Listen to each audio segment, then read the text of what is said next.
Good day, 110. This is your professor, Sir Jay. I made a video presentation about this will be a fixed topic because we are having an online class. So to be able to bridge and to continue what we have been discussing. So this topic, intended ito, no, para just to give way to the lessons. Okay? So this is the first. Usually we will be doing this if there is something na cancellation classes or maybe scheduled online class again. Okay, ready? So our topic to bridge the discussion is it's all about the Rizal and the word. No? I entitled it The Context of a Hero, Rizal and the word. What is our silo? The course intended learn outcome. The silo is number one, we are going to understand the historical conditions of the world and the Philippines prior to and during Rizal's time. Number two, we're going to identify and analyze the effects of colonialism during the time of Rizal in the political, economic, and educational aspects among the people, including Rizal. No? What are the impact, no? What are the impact of the world events or events happened during that time in the development of the Filipino nationalism? Okay. Next is we're going to for our topic to the Rizal and the world to understand and appreciate the life of Dr. Jose Rizal. It is necessary to learn about the historical conditions of the world and of the Philippines during his time, just like we had the activity we had the ano no the last time lesson of the first group, the conditions during the time of the Spanish colonization as to effect of the Rizal's development of the Philippine nationalism, also the Filipino people. So it is necessary to understand what happened during that time, no? The historical conditions. After all, heroes are said to be the products of their own setting and the conditions of their times. Anyway, Rizal was born and raised in the 19th century. It is a period of massive changes in Europe, Spain, and the Philippines. During this era, the world was divided into empires. It is also the time of the freemen and the slaves, the 19th century. As we can see in the map, there is the empire, the 1812, the Empire of France actually extended into, ito yung na-extend sila sa mga kalapit, no, kalapit country that they have extended their power during that time, called as the Empire of France. We have also the British Empire, no, extended up to the west to the east. Actually, nakarating sila ng Australia, no, and onto the Pacific and different parts of Malaysia and Indonesia. Take note that in 1913, at its peak of their colonization during that time, the British Empire. Next, we have the Dutch Empire. So you can see the Dutch Empire actually they colonized parts of they called it as the East Indies or the Asian countries. As you can see, they have the Malaysia, the Indonesia, okay, parts of the Brunei. Actually, the Dutch Empire or the Duchess attempted to lodge in the shore of the Philippines. Yun nga lang, nabalam ito ng mga Spanish authorities at nakipaglaban ng mga Dutches nakipaglaban ng mga Dutches sa mga Spaniards. Anyway, katulong ng mga Spaniards, mga Filipino soldiers during that time. Kaya, in a way, nakadaong sila specifically sa Pangasinan, and they actually raided the area, pero natalo rin sila ng mga Spaniards.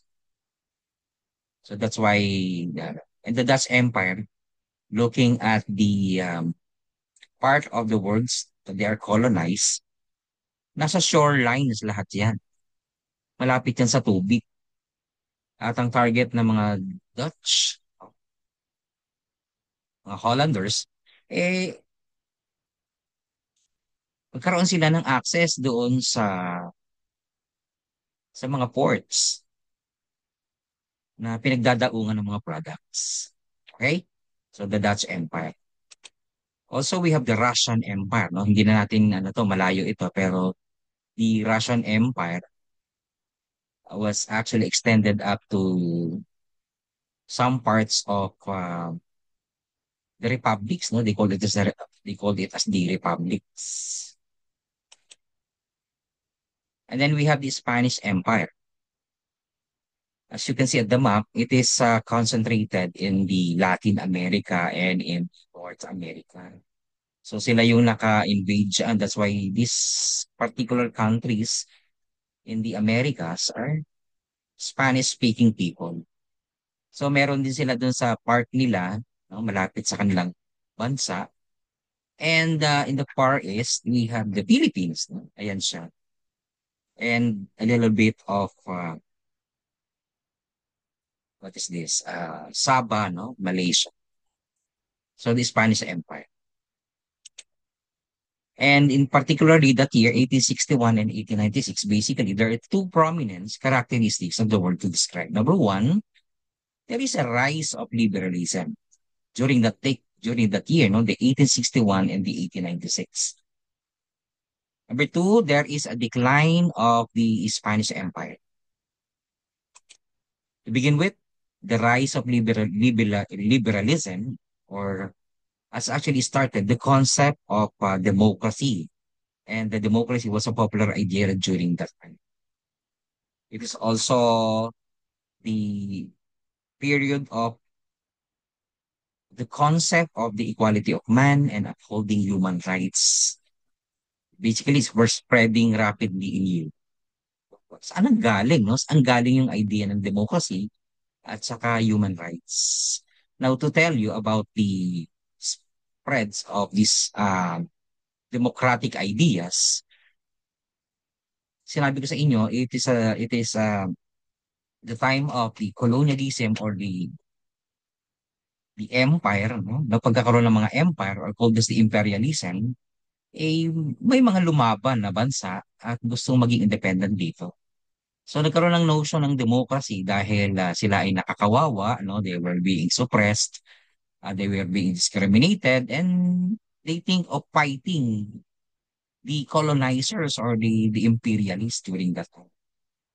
So there you have it, no? Nagkaroon ng idea of human rights and as well the parts of the governmental issue, which is the democracy. Okay? Kaya tinawag itong rise of liberalism to open up. Wag nang close, no? Wag nang suppression, wag nang discrimination. So this is an open up forms of governmental authorities and social systems. Kailangan lumaya, ibig sabihin. Also, during that time, the king gave up their powers to govern people to non-royal blood individual. Nagsimula nang ibigay ng mga kings dahil ito na rin ang sinasabi ng mga tao, no? Hindi, wala nang absolute. The absolute ruling of the monarchs. Through the establishment of the parliament, non-royal blood individual, also the royal blood individuals, were given a chance to represent. Ito yung sa parliament na sinasabi nila. Okay, they talk about authorities, guidelines, policies, and other things that makes up as their government platforms. So there is a conversion from monarchy to democracy. Pero hindi nawala yung mga kings, no? Nagkaroon lang ng diminishes of powers. Nawala lang sila ng powers politically, but panahon na yan, nag-exist pa rin sila. Okay? Just like in British of today, wala na silang power, no? To lead the state, no? Ang power to lead the state is the prime minister politically. Sila na lang ay nagiging traditions. Pero they were highly respected, no, by the parliaments.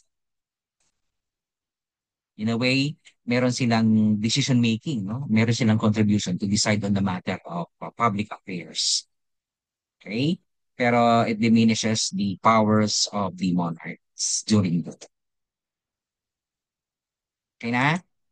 So in 1861, at the birth of Jose Rizal, there is the rise of the liberalism.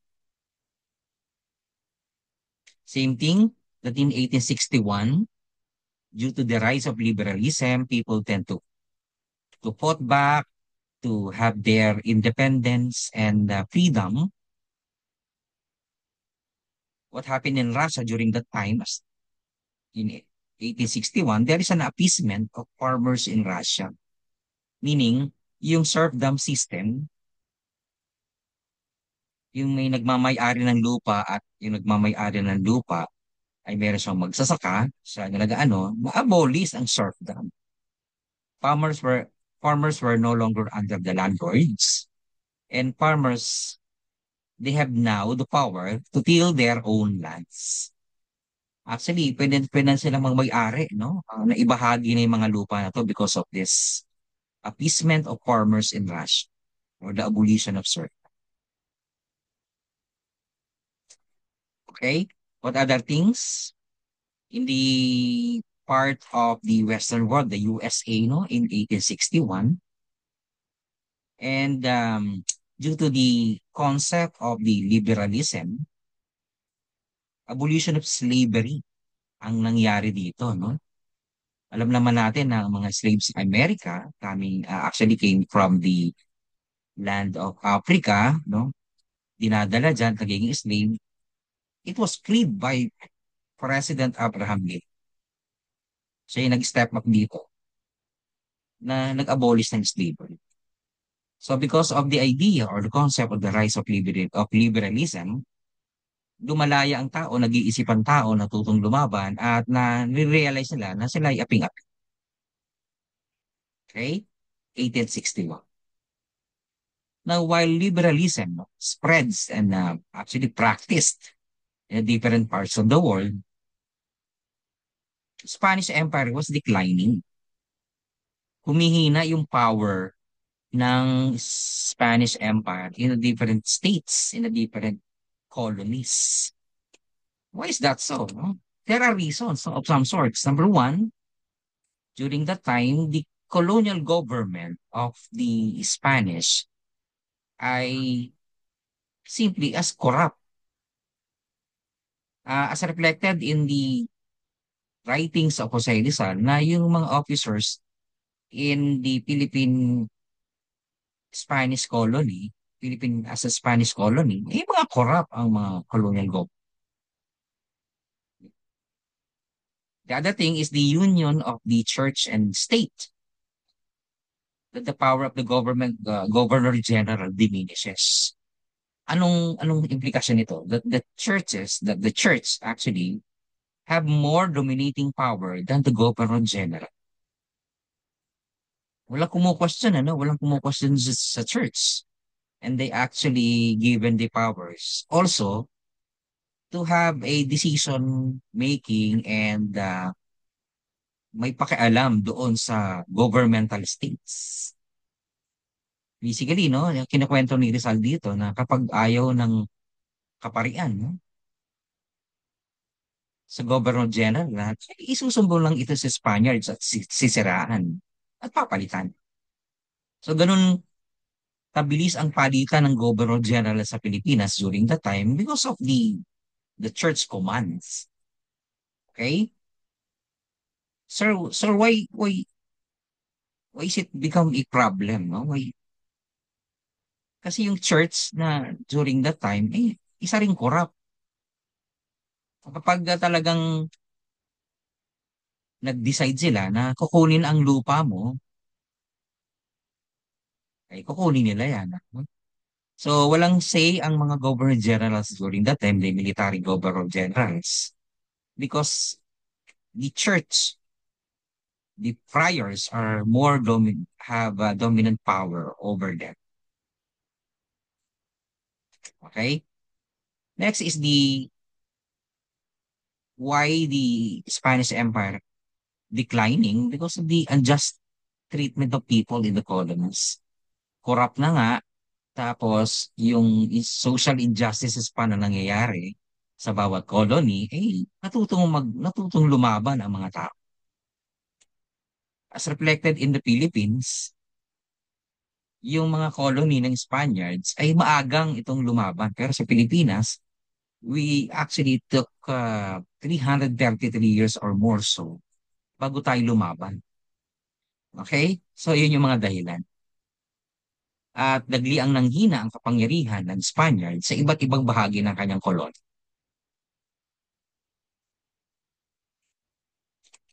The other thing, the Spanish colonies like Mexico, Argentina, no, Cuba, Peru got independent in the early 1800s. And they fought a war for independence over Spain and they won. So anong reason? Dahil sa kahinaan din ng Spanish authorities and as Spanish administration of the colonies na panalunan ng mga bansang na kolonya nila yung kanilang independence. Kasi walang suporta no sa bawat kolonya ng ng Mother Spain.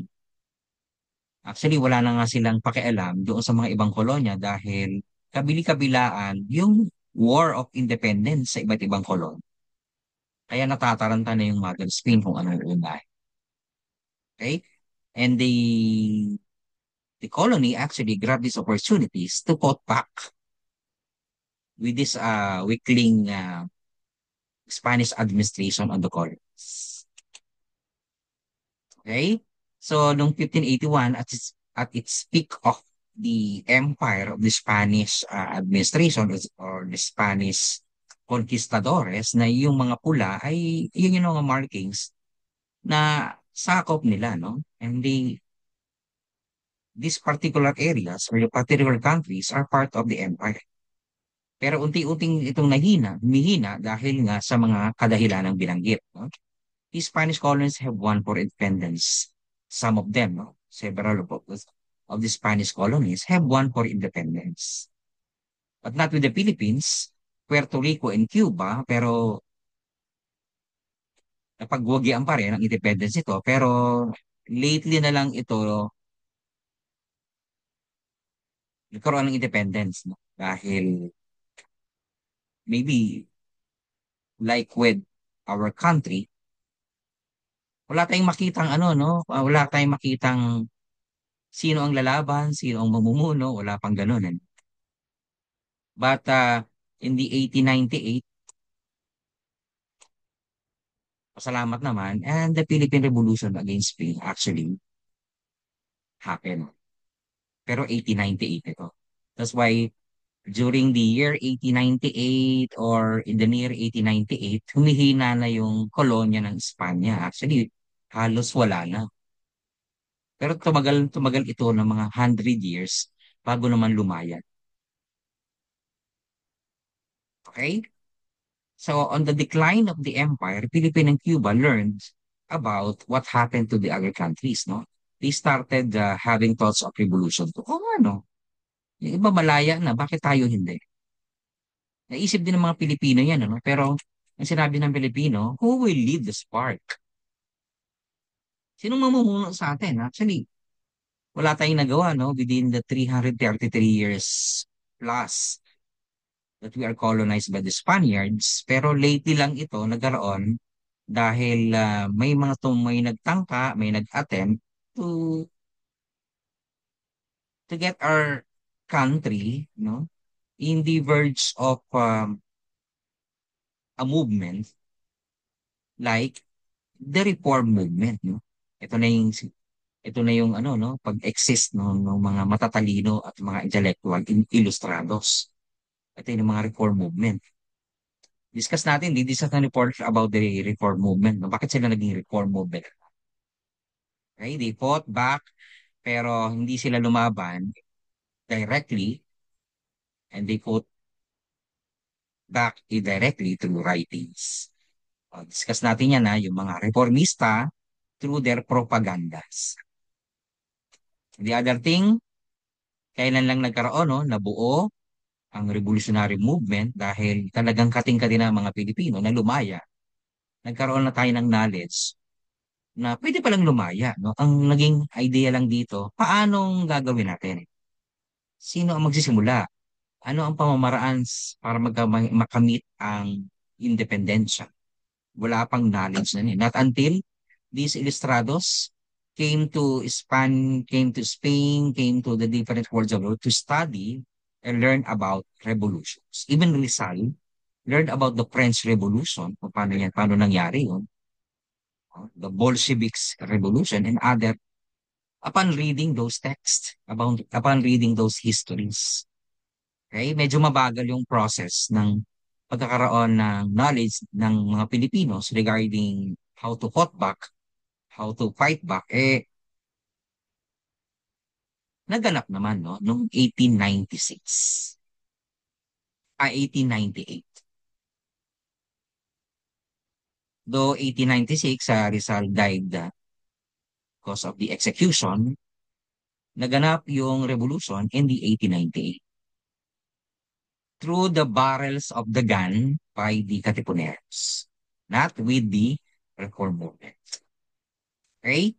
So, ganun na-develop yung Filipino nationalism through the world rise of liberalism. Konting aral pa noong mga panahon na yon at hindi agad-agad na pagtanto ng mga Pilipino, pwede na palang lumaya. Yet, they have knowledge about freedom and independence, but they don't know how to start it.